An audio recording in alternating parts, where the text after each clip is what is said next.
আমরা আছি হুগলি জেলার জাঙ্গিপাড়া বিধানসভার সিয়াখালা গ্রামে। হুগলি জেলার বেশ কয়েকটি বিধানসভার অন্যতম প্রধান অর্থকরী ফসল হচ্ছে আলু। চাষিরা সারা বছর অপেক্ষা করে থাকে যে এই আলু চাষ থেকে তাদের লাভ তুলবে, কিন্তু আজকে যা অবস্থা তাতে আলু চাষিরা অত্যন্ত দুঃখ দুর্দশার শিকার। তার কারণ হচ্ছে বিঘা প্রতি এখন আলু চাষে খরচা হচ্ছে 30 থেকে 35 হাজার টাকা, আর বিঘা প্রতি আলু ফলে 80 থেকে 85 বস্তার মতো। আলু বস্তা জ্যোতি আলুর দাম হচ্ছে 150 টাকা, তা 150 টাকা হলে 80 বস্তার দাম হচ্ছে 12,000 টাকা, অর্থাৎ 20 থেকে 25 হাজার টাকা আলু চাষে লস আছে। তা এই অন্যতম এই চাষিরা আজকে লসের শিকার হয়েছে। তারা অনেকেই ধার দেনা করে আলু চাষ করেছে, কিন্তু আলুর দাম পাচ্ছে না।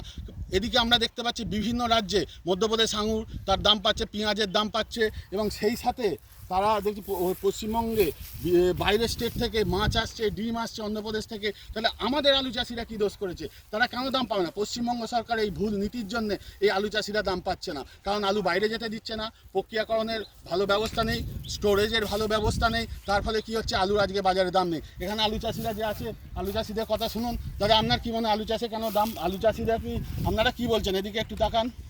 আপনাদের কী মনে হয়, আপনারা কি আলুতে লাভ করতে পারবেন এবারে? বলো তোমাদের কি আলু, তোমরা কি লাভ করতে পারবে? লাভ তো ঢুকে যাচ্ছে, তো টাকা ঢুকে যাচ্ছে পুরো, লাভ তো এনারা বলছেন এনাদের টাকা ঢুকে যাচ্ছে, কারণ অনেকেই হাফ টাকা উঠবে না, হাফ টাকা উঠবে না। ব্যাংকে থেকে লোন ব্যাংক ছাড়বে, ব্যাংক থেকে লোন নিয়ে আছে। আর এই সরকার মোটে আলু বাইরে পাঠাচ্ছে না। গত বছর তারপরে বছর পচে দিয়ে বর্ডার আটকে দিয়ে ম্যাক্সিমাম বাইরের লোক আলু বাংলা থেকে নেবে না বলে দিয়েছে। আলু থেকে আলু নিচ্ছে না, অর্থাৎ আলু চাষিরা ধার দেনায় ডুবে যাচ্ছে। পুরো এইভাবে একটা অর্থকরী ফসল। দাদা, আপনার কি মত? আপনি কি একজন আলু চাষি? আমি আলু চাষ করেছি। এই যে আলু দেখতে পাচ্ছি, এই যে লোক আলু, এই যে আলু ভাঙা হচ্ছে। আলু মোটামুটি আমার যা পয়সা, আলু বিক্রি হবে না, মাটি পচবে আলু, কোনো খদ্দেরও আসছে না, আলু নেবে না। কেন এখানে স্টোরের আলু যদি কোনো এতে পাঠাবে না দিদি, একটা আলু, যার কারণে কোনো ব্যাপারই নামবে না, আলু কিনবে। আর এই আলু এখানে বিক্রি হবে না, যা মাঠে পচে যাবে। আমরা বলছি যে দিদি কোনো সিদ্ধান্ত কিছু নেয়নি। এই সরকারের পরিবর্তন হলে, ভারতীয় জনতা পার্টি সরকার হলে এই আলু চাষিদের কথা ভাবা হবে। সেই সাথে এই আলুর জাত উপযুক্ত দাম, উপযুক্ত বাজারজাত করা এবং প্রক্রিয়াকরণ করার জন্য ব্যবস্থা নেওয়া হবে, যাতে আলু চাষিরা সঠিক দাম পায়, ন্যায্য মূল্য পায়। এবং সেই সাথে এখনও দাবি জানাচ্ছি, যাতে এখনও উপযুক্ত ব্যবস্থা নিয়ে আলু চাষিরা ন্যায্য মূল্য পায়।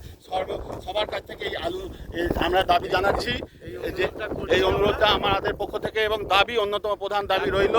দেখছেন এখানে কিভাবে আলু চাষিরা আলু উৎপাদন হয়েছে, কিন্তু তা সত্ত্বেও যে দাম পাচ্ছে না, এটাই হচ্ছে পশ্চিমবঙ্গের চাষিদের বর্তমান চিত্র, দুর্দশার চিত্র। ফসল ভালো ফলছে, অথচ দাম নেই। এখানে আর একজন চাষি, তিনি ডাকছেন। আপনাদের আলু রাখার ব্যাপার, মানে আপনারা সমস্ত আলু চাইলেও রাখতে পারবেন না? 404 বিঘা জমি চাষ করেছি আমি, 450 খানা আলু হয়েছে, 70টা বন দিয়েছে।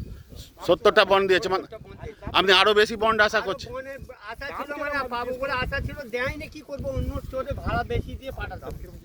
আর আলুর দাম কিরকম আছে? এখানে 120, কেউ 30 বলছে, কেউ 100 বলছে, কেউ বলছে বিক্রি দিনে আলু নেবো না। আপনারা শুনতে পাচ্ছেন, ব্যাপারীরা আলু নিতে চাইছে না, অর্থাৎ আলুর দাম নেই। এই অবস্থায় চাষিরা মাঠে মারা যাচ্ছে। বিক্রি হয়নি, কি হবে? চাষিরা মাঠে মারা যাচ্ছে। এই চাষির এই দুঃখ দুর্দশা সত্যি আমাদেরকে ব্যথিত করে তুলছে। এই অবস্থার অবশ্যই পরিবর্তন দরকার, আমরা দাবি জানাচ্ছি। স্টোর মালিক বলেছে যে চাষিরা আলু নিয়ে যাবে না। আমি আলু কী করবো, যার কারণে স্টোর মালিকও আলু ঢুকাচ্ছে না, আর ব্যবসাদারও কিনছে না। সব আলু মাঠে পচবে, এই বছর আলু বিক্রি হবে না। এই অবস্থা আপনার গলায় দড়িতে মরতে হবে, এরকম পাওনা যারা, তারা কি ছাড়বে? চাষিরা বলছেন যে গলায় দড়ি দিয়ে মরতে হবে। একজন চাষির বক্তব্য শুনলেন, কি অবস্থা। এই হচ্ছে পশ্চিমবঙ্গের চাষের বাস্তব চিত্র। আপনারা সকলের প্রতিবাদ করুন, এবং উপযুক্ত ব্যবস্থা ভারতীয় জনতা পার্টি সরকার এলে নেবে। চাষি সব মারা পড়ে যাবে। 400 টাকা রোজ দিয়ে কি করে মাল আমাদের টাকাটা উঠবে? ঠিক কথা, ঠিক কথা। পেশেন্টদের 400 টাকা রোজ দিতে হবে, ঠিক আর কথা। পেশেন্টটা লাগছে না, আমার আলু গাদা এখানে পচিয়ে যাবে।